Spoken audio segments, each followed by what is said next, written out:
So, picture this. Europe split, vulnerable, not yet the powerhouse it would one day become.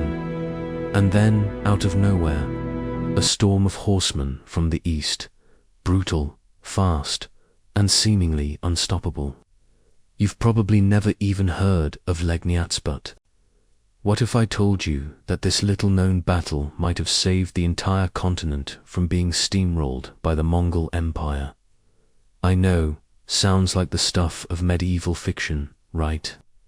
But this beast actually happened.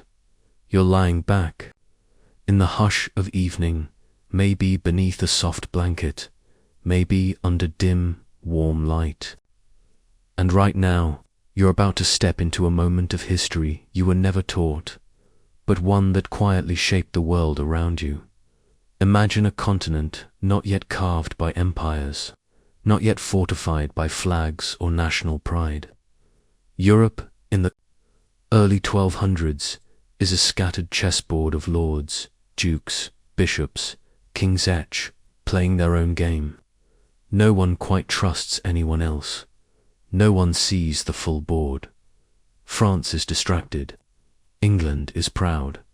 The Holy Roman Empire, a loose web of egos and ambitions. Poland isn't one kingdom, it's several. Hungary's anxious, always looking eastward. There's no unity here, just uneasy coexistence. And in the quiet that follows this tension, something moves. From the edge of the known world comes a whisper, like smoke on the horizon. It moves faster than sound, faster than news. Traders speak of entire cities vanishing. Missionaries write of churches reduced to ash. Soldiers, when they return, do so haunted if they return at all. It's not just war coming, it's a storm, and in its eye rides an empire like no one in the West has ever faced, the Mongols.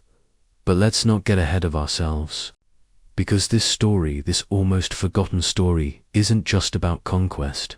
It's about a moment, a place, a man named Henry, a battle called Liegnitz, and the strangest part, Europe loses, and still, somehow, Europe is saved. That's why you're here, to breathe in this quiet truth, to walk beside forgotten heroes, to hear the echoes of a battle that slipped through the cracks of most history books, but left a crack in time that the future grew through. Now, picture this. It's spring 1241. The fields are just beginning to green. The wind smells like new rain and old fear. Duke Henry the Pious, ruler of one of those fragmented Polish duchies, here's what others don't want to believe. The Mongols are not stories, they're real, and they are already here. While other rulers hesitate, squabble, or pray the storm turns, Henry acts. He gathers what he can: knights, peasants, crusaders, Templars, Teutonic Order soldiers. It's not much, a patchwork army for a patchwork land. But it's something. Liegnitz is where they choose to make their stand. You've probably never heard of it. Most haven't. It's not Hastings. It's not Agincourt. There are no glory speeches, no carved statues, no grand tales of victory. But Liegnitz is where Europe finds its edge, where fear meets courage in the mist of early morning. The Mongols arrive like smoke. You don't see them, you feel them. Their scouts move like whispers. Their horses are tireless, their tactics inhumanly precise. They fake retreats, pull flanks wide, trap and destroy. Subutai and Batu, their generals, don't fight battles. They sculpt them. Henry and his forces are brave. They fight as if their homes depend on it, because they do. But they are no match for the speed, the coordination, the cold discipline of the Mongols. The lines break, the flanks collapse, the battle is lost. Henry dies, his body never found whole, and yet, something happens that no one expects. The Mongols don't press on. They don't conquer the rest of Europe. They vanish. No siege of Vienna. No march into Germany. No crossing into France. Just silence. Historians still debate why. One answer rises above the rest. Genghis Khan, the great Khan back in Mongolia, dies. And by custom, all princes of Genghis's bloodline must return. For the choosing of a successor, Batu Subutai, they obey. The greatest army in the world turns east. The storm recedes, and Europe breathes. Liganitz doesn't win the war, but it stalls the tide. It shows that resistance is possible, even if it hurts. It buys time, and in history, time is everything. But here's the thing, why don't we talk about it? Why isn't Liegnitz in the textbooks? Why do we know Waterloo, but not this? Maybe because it doesn't fit the usual mold. There's no clear winner, no rousing speech, just sacrifice, just silence, just survival. And maybe that's why it matters even more, because not all heroes are crowned. Some are simply remembered by the earth they fell on, and not all turning points come with fanfare. Some arrive quietly, through fog, carried by hooves. Remembered in whispers, you may never see a monument to Lee. But now, you carry it, you know it. And that means its echo just grew louder. You are part of its memory. And now, as you lie here, eyes growing heavy, breath slowing, you can almost hear the distant gallop of history's softest moment, the one that didn't win the war, but might have saved the world. But before Liegnitz, there was Europe, the Europe that invited disaster with its divisions. To understand why this battle mattered, you need to see what kind of house the storm nearly blew down. Let's go there, and walk through the cracked halls of a continent already before the hooves, before the arrows, before the smoke. Europe stands exposed, fragile like a house built of brittle beams. Kingdoms whisper behind walls, but forget the cracks between them. No great empire guards the gatelanly old titles, shifting borders and pride, and far away, something ancient is already awake and watching, all right. So let's rewind to Europe in the early 1200s, not the bold, united Europe you see on modern maps, not yet the continent that would one day dominate the world through empire and invention. This version of Europe, it's a patchwork quilt torn in places, stitched by conflict and barely holding together. More a mosaic of power than a monolith. And when you look closely, you see it. The seams are strained, the colors uneven. Each kingdom is like a puzzle piece that doesn't quite fit the next dot. Imagine a giant wooden table where everyone wants a bigger seat. Kings argue over land their ancestors barely touched. Dukes plot while sipping wine. Bishops bless and bribe in equal measure. And behind the gold leaf and holy robes, there's no single voice, no commanding presence that can rally the whole. Only a chorus of egos, barely in tune. The Holy Roman Empire, more holy in name than in spirit. A swirling collection of states, principalities, and free cities, all with their own ambitions.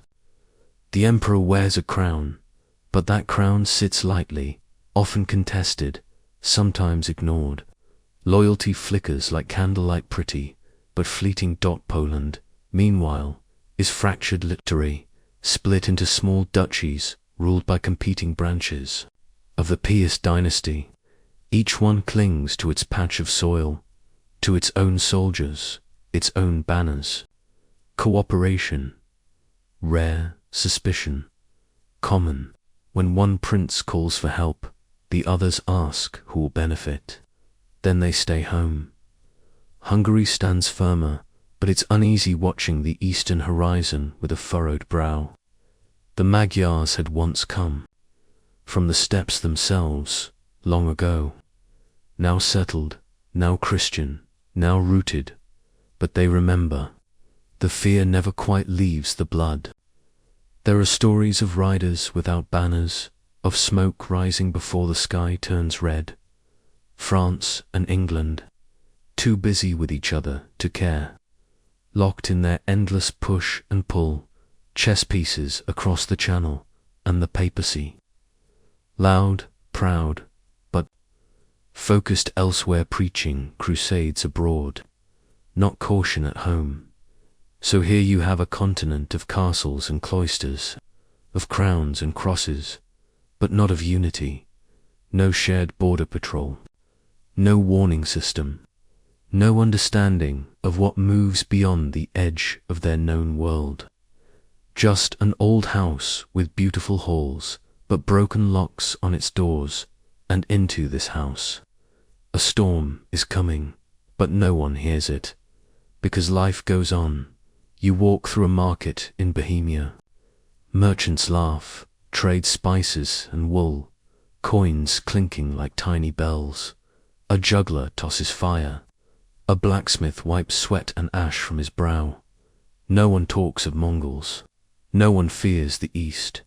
It's too far, too foreign, too forgotten.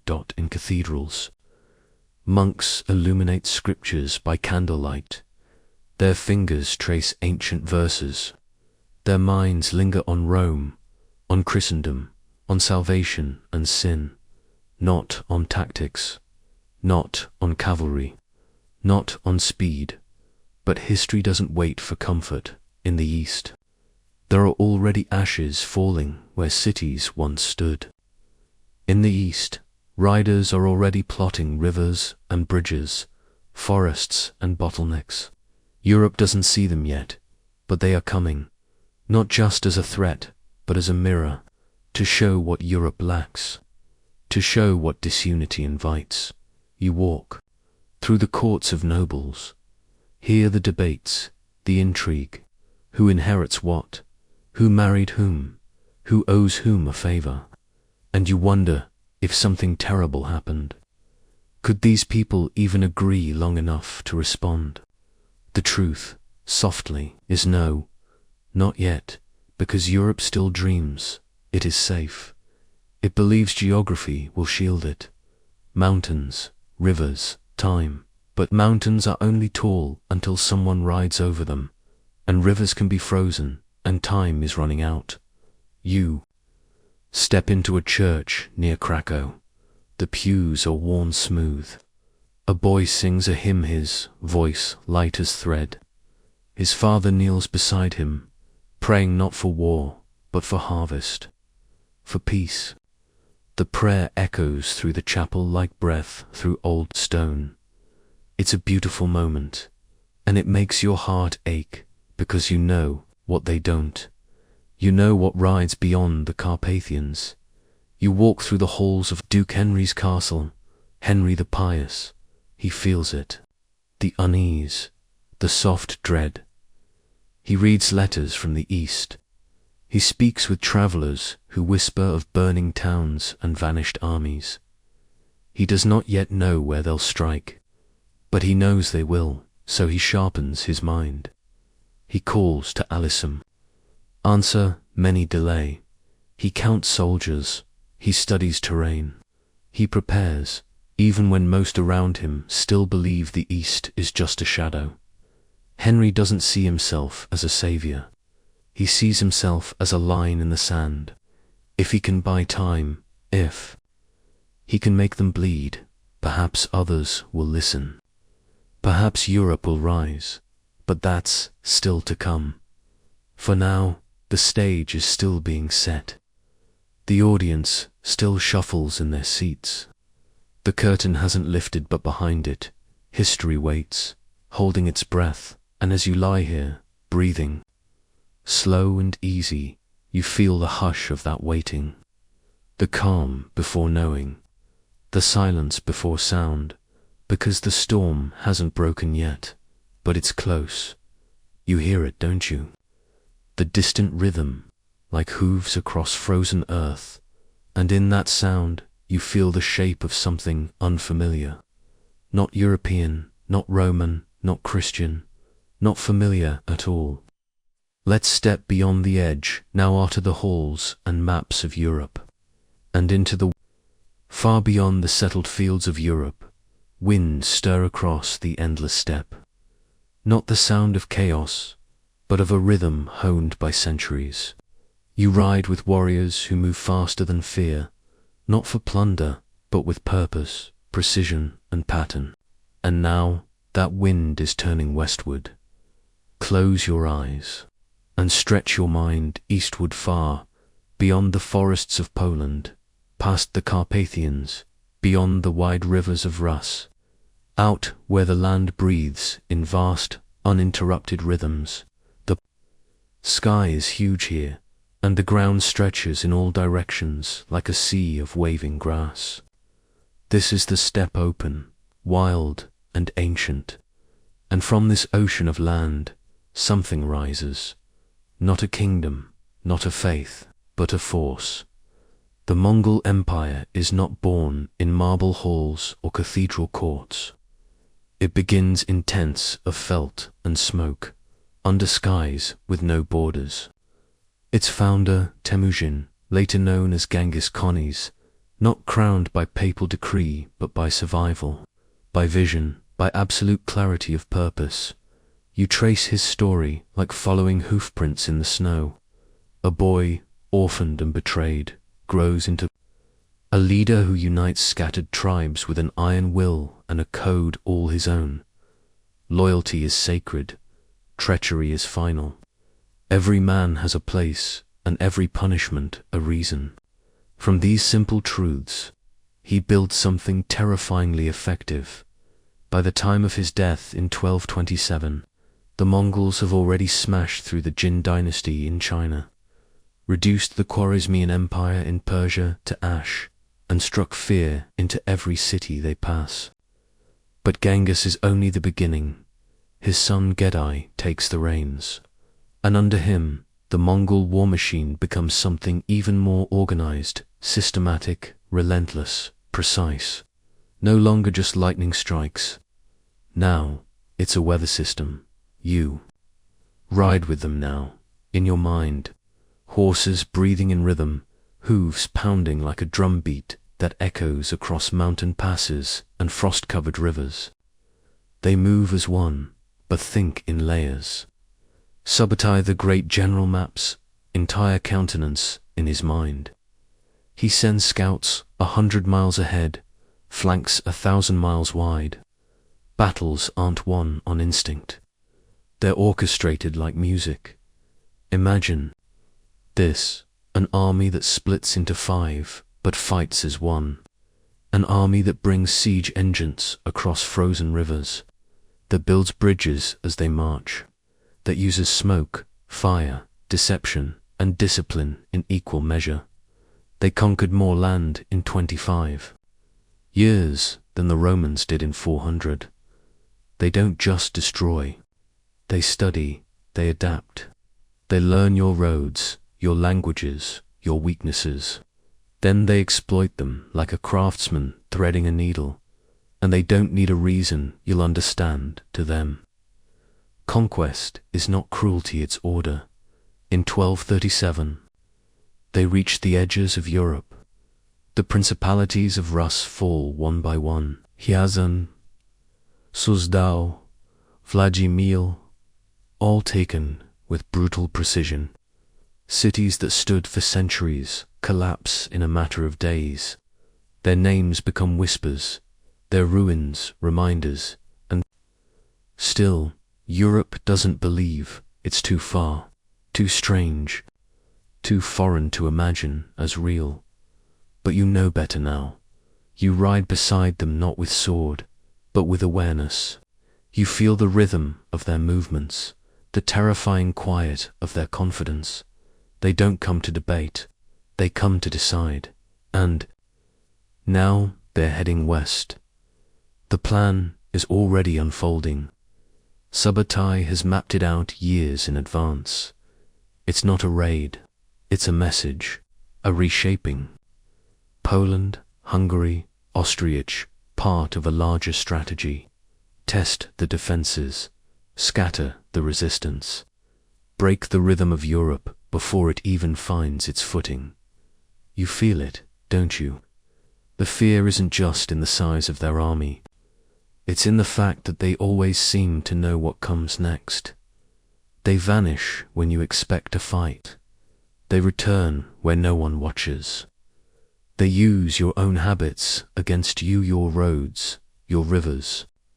Your pride, they fake retreats so convincingly that entire armies chase ghosts, find themselves surrounded.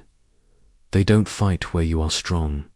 They wait until you are tired, scattered, or sure you've won, and then they strike, and now they're coming for Legnites.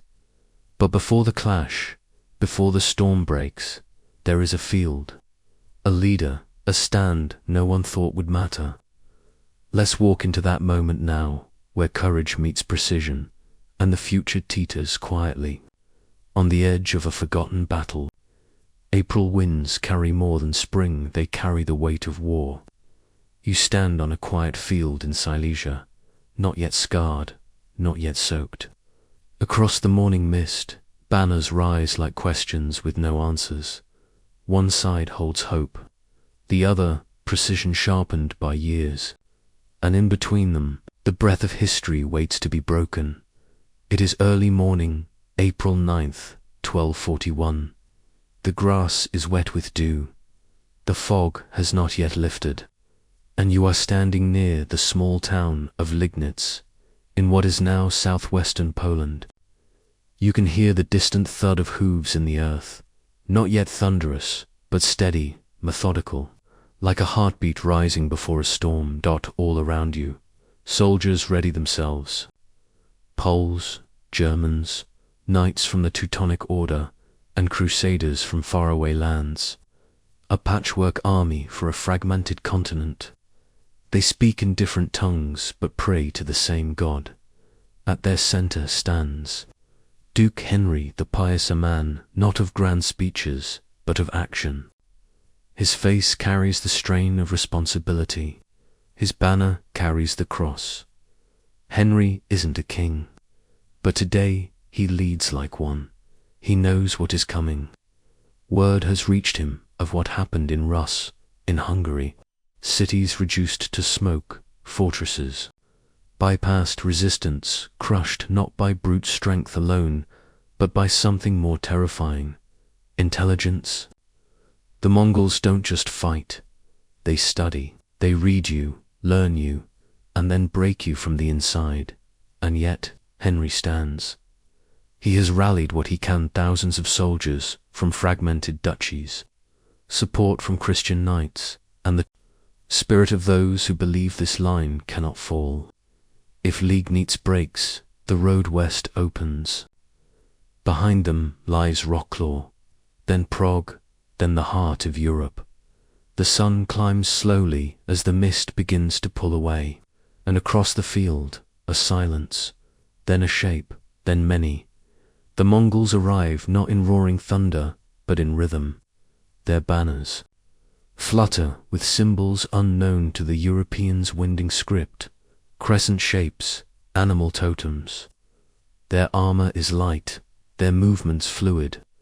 Their archers sit atop small, hardy horses, agile and familiar with long travel.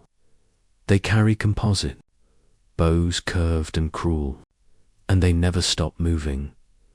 Subotai is not physically present.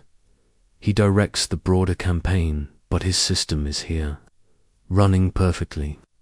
Leading this vanguard is Baidar, a grandson of Genghis Khan, an Order Khan, another prince of the blood. They do not underestimate the enemy, but they also do not fear them. The Mongols know what they are doing. The trap has already begun. It starts with the usual dance. The Mongol cavalry engages the European front lines, lightly just enough to provoke. Then, as if startled, they retreat. The European knights, fueled by chivalry and fire, take the bait. They charge full tilt into the open. Banners high, lances leveled, hearts racing. But the retreat is not panic. It's choreography. The Mongols split, fast, wide, purposeful. And from the sides, the flanks that had remained hidden begin to move, curving like smoke, wrapping like wire. The Europeans have no time to adjust. Their charge stretches their line. Too thin. Communication breaks. Confusion rises. In the dust and noise, orders vanish. The Mongols begin their real work. Arrows fly in volleys precise, endless. Not random, but targeted. Officers, standard bearers, horses. They dismantle the command structure, piece by piece. Then they close in. Panic spreads. Men fall.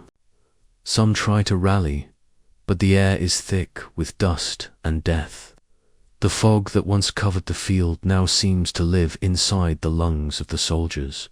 They cannot see, they cannot breathe, and in the middle of it all Henry, he fights to the end, refusing to retreat, refusing to surrender. His bodyguards fall one by one, and eventually so does he. He is surrounded, pulled from his horse, struck down. His head is taken. His body is lost to the mud. Later, the Mongols mount his severed head on a spear and parade it before the remaining defenders of nearby towns. A message, but also a warning. The battle is over. The field, once wet with dew, now runs red. And yet, the Mongols do not press west. Not here, not now.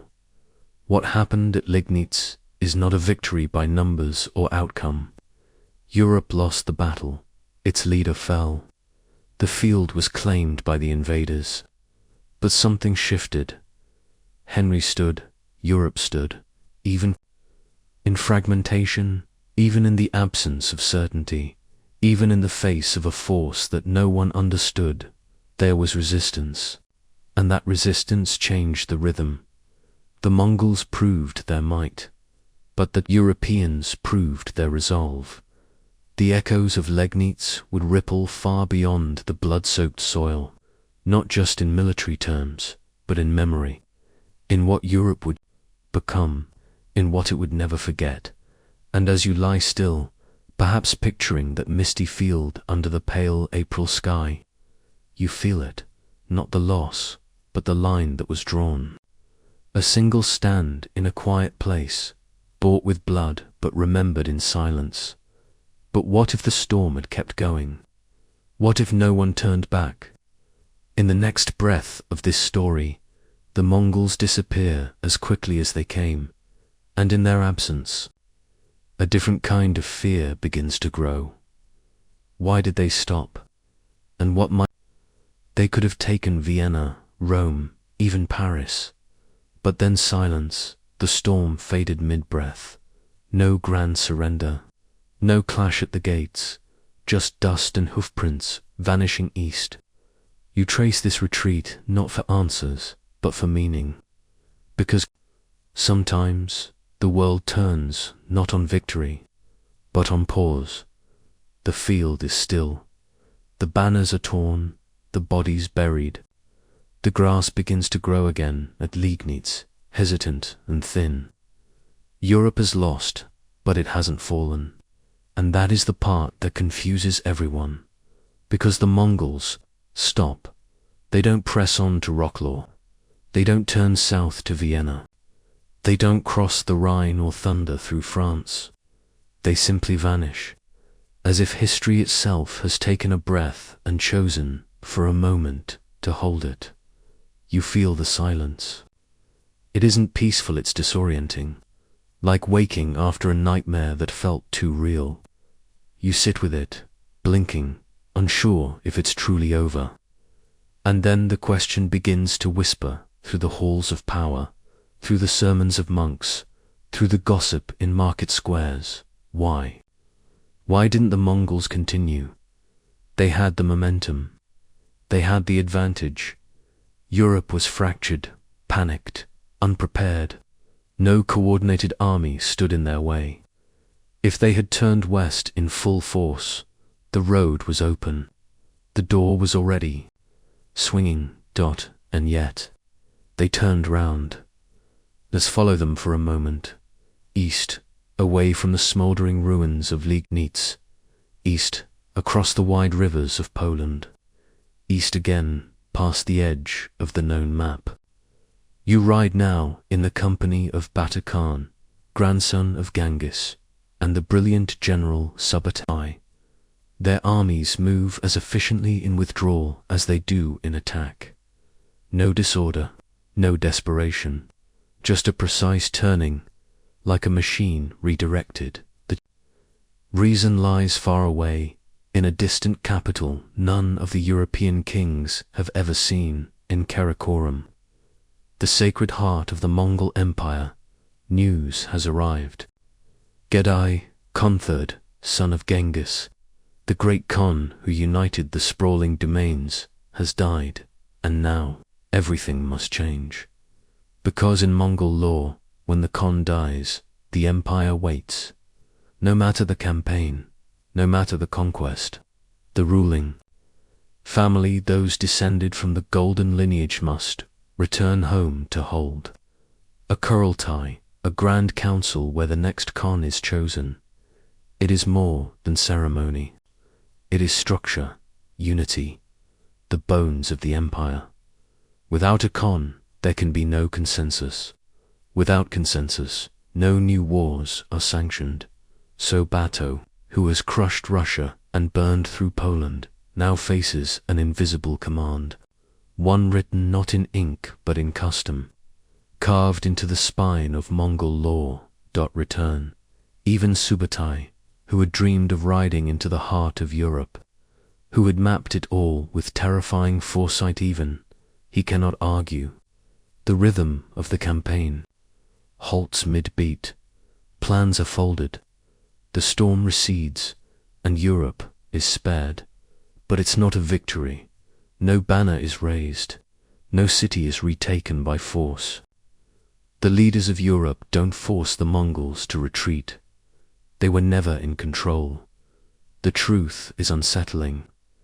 Europe didn't repel the storm. The storm chose to pass. And that changes everything, because now you begin to see just how fragile it all was. How close the continent came to something far darker. If Gedai had lived another year, perhaps less, if the Kurultai had been delayed, if Batu had disobeyed, if Mongol law had made just one exception, the outcome would not have been delayed. It would have been rewritten. You picture it. Vienna falls by midsummer, Prague by autumn, by winter. The Mongols might stand at the gates of Rome. It's not fantasy, it's calculation, and so Europe stands, not because of strength, but because of timing, and in that pause, something happens. Kings who once eyed each other with suspicion now share letters of warning. Castles that had fallen into disrepair are rebuilt. Borders are redrawn, not from conquest, but from fear. Something unspoken passes through the air like a cold wind before a storm that never comes. It lingers in prayers, in policies, in memory even. In retreat, the Mongols leave their mark. They do not return, not in full force, but their absence shapes the minds of those who survived. Europe becomes more vigilant, more watchful, more willing to unify if only in part. It plants the first seed of what might one day become stronger walls, shared defenses, the first whispers of cooperation, but still, some part of the continent waits, like breath held just beneath the surface. You walk through a cathedral built decades later, and you notice the change. It's not just built higher rights, built with deeper foundations. not just for glory, but for protection. You walk past a monastery and see new scrolls written not in Latin alone, but in languages of the East, studied now with new attention.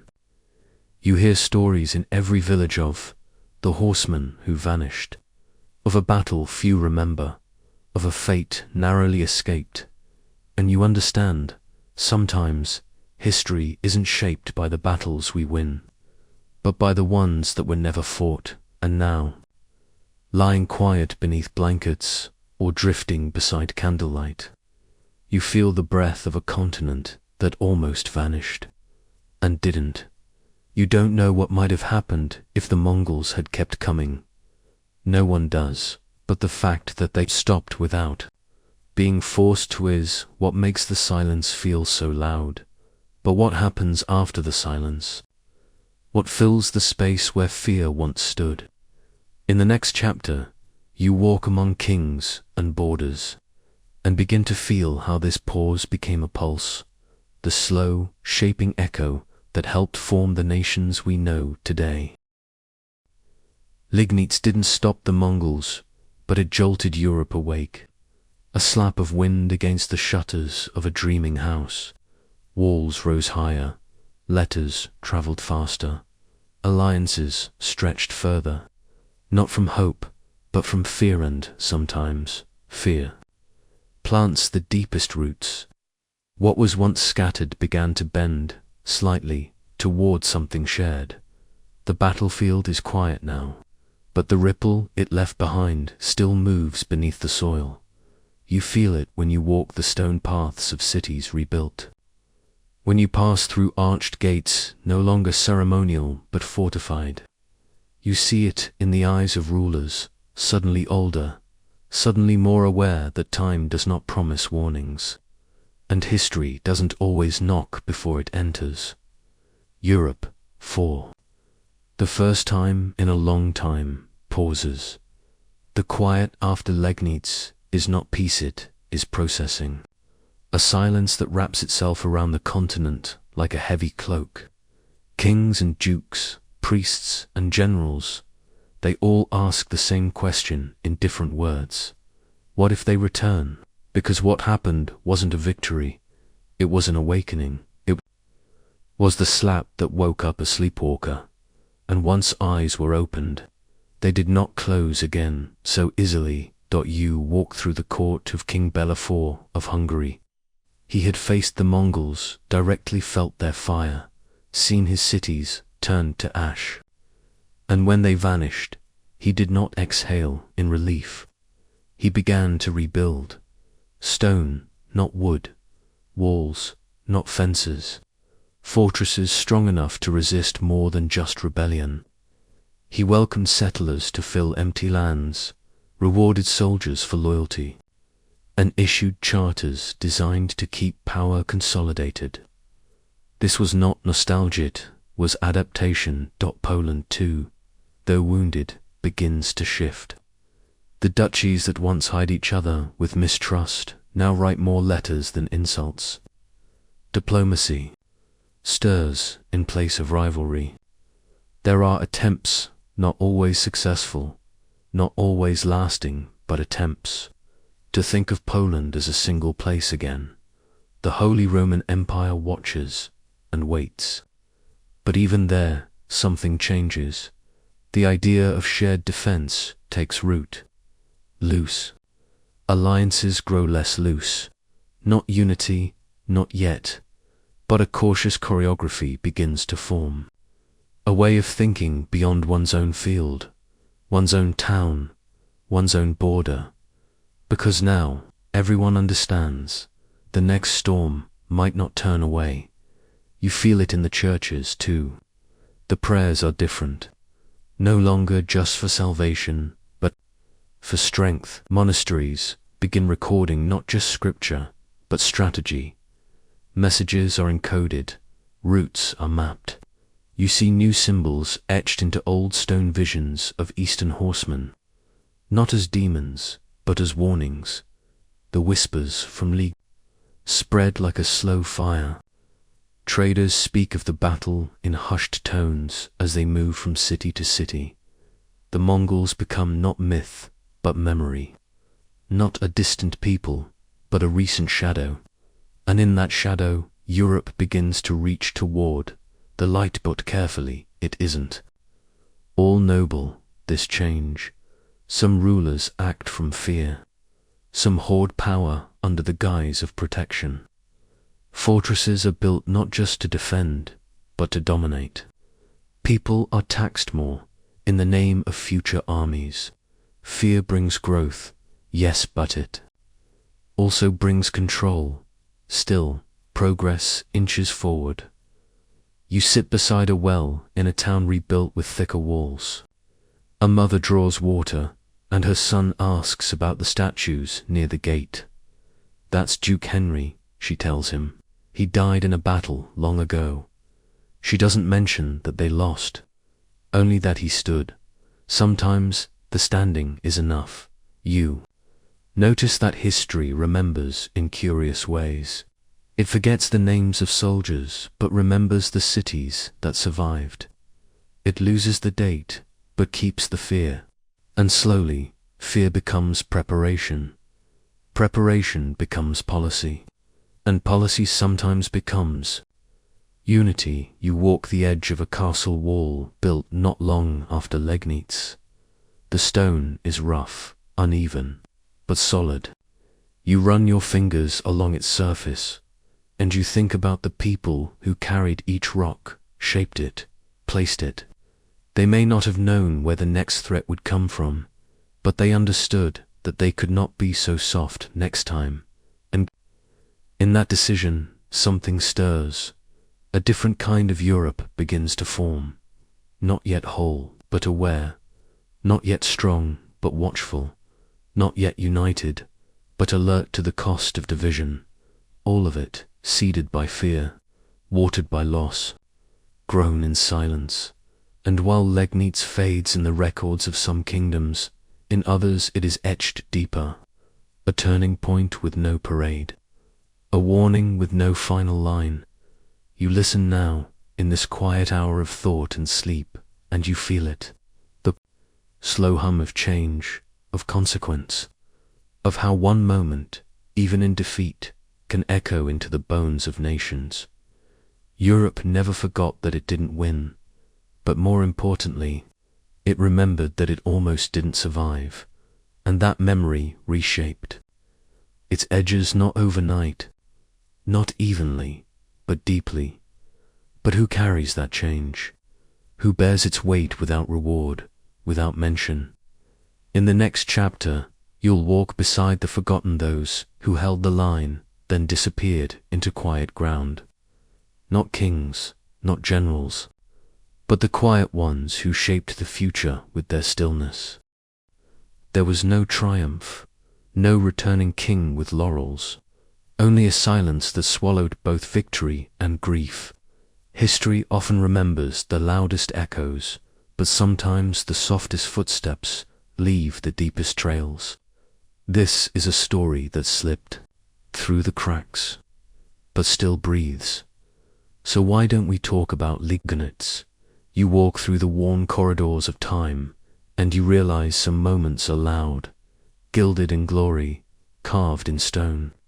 Others are quiet, left to gather dust, remembered only by the soil beneath them, and Legnitz is one of those quiet ones. It doesn't make it into textbooks often.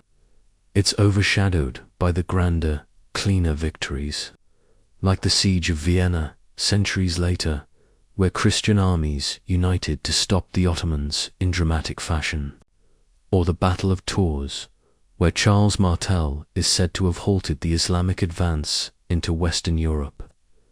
These moments fit the narrative, clear sides, clear wins, clear symbols, but it's messy, it's complicated, and it's forgotten because Europe didn't win, and history often forgets what it can't simplify. There was no sweeping triumph, no hero's return, no rallying cry that echoed across cathedrals. Instead, there was a field in Silesia, soaked with effort and blood, a duke who died, an army that fell, and an enemy that left not because they were beaten, but because their empire called them home. And yet, that retreat changed everything. So why is it not remembered? You sit with that question as if turning a smooth stone in your palm. You think about how we remember history, what we choose to amplify. It's often about narrative, about shape. Liegnitz doesn't fit into a box. There are no perfect heroes, no final speech, no dragon slain. It's not romantic. It's real, and reality sometimes is quiet. The people of Silesia remember in their own way. You can find the memory in local churches, in carvings worn by time, in folk tales passed down not to celebrate, but to explain.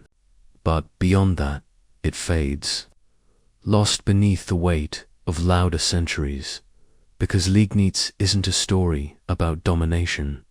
It's a story about interruption, about what didn't happen next, and that kind of story is harder to tell.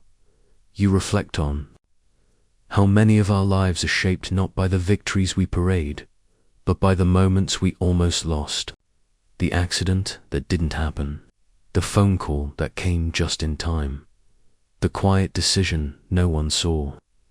History works that way too. Sometimes what doesn't happen is the turning point. Liegnitz didn't stop the Mongols, but it slowed them. It made them pause, and it made Europe realize that it had been sleepwalking through a fragile age. That realization rippled outward, into walls, alliances, changes in thought, into fear, yes, but also into awareness. And awareness is the first step toward resilience. You lean back now and imagine standing at the edge of the battlefield, not in the chaos of battle, but in the quiet days after. The wind is soft, the trees are still, no flags fly, but something lingers in the air.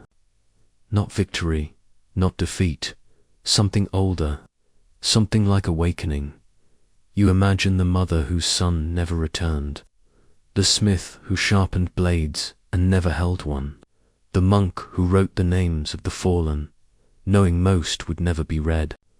They are part of this story, to dot, and in forgetting Liegnitz, we forget them. We forget the cost of delay, the courage of resistance without reward, the strange and sacred importance of standing firm, even when it doesn't lead to triumph. It's easy to celebrate a win, harder to honor a moment that simply held the line. But maybe that's why we need stories like this to remind us that some of the most meaningful chapters in history are not the loudest. They are not wrapped in banners or fireworks. They live in quiet decisions, in uncertain battles, in the in-between. Liegnitz is one of those. And now, because you've come this far, you carry it, you know it. You can whisper it forward.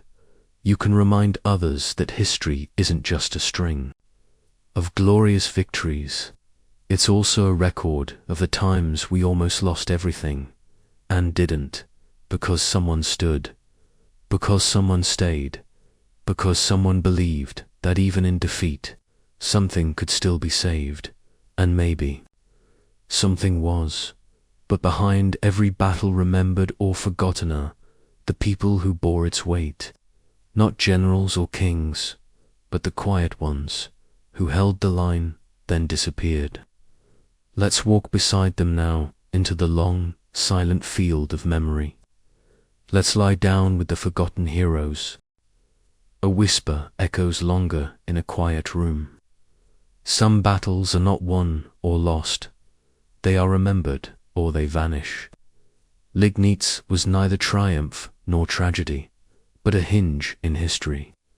And now you carry it forward in thought, in wonder, in breath. Not forgotten anymore, because you were here to listen. You exhale softly the journey through fog-laced fields. and candlelit halls has brought you here to this quiet place. A place not of swords or walls, but of memory. You lie beside the stillness of what was nearly erased, and in that stillness something begins to glow, not loud, not grand, just steady. This was the story of a moment that didn't roar, but resonated. A moment most history books leave behind, but you found it. You felt it. You walked beside Duke Henry, saw the glint in Subutai's calculating eyes, heard the pounding hooves across the steppes, and sat in the silence of Europe holding its breath. You traced the battle not just through blood and banners, but through consequence, through the architecture of fear, the architecture of awakening. Leibniz didn't make Europe strong, but it made Europe alert. And sometimes that is the beginning of strength. You let that settle in your mind, like a leaf drifting to the surface of a calm river. The kind of truth that doesn't shout, but stays.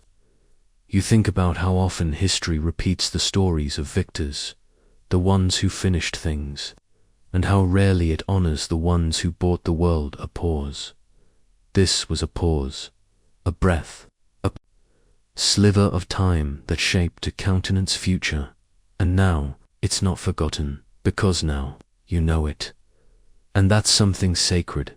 So if this story stirred something in you, a spark, a shiver, even just a moment of stillness, let it ripple outward.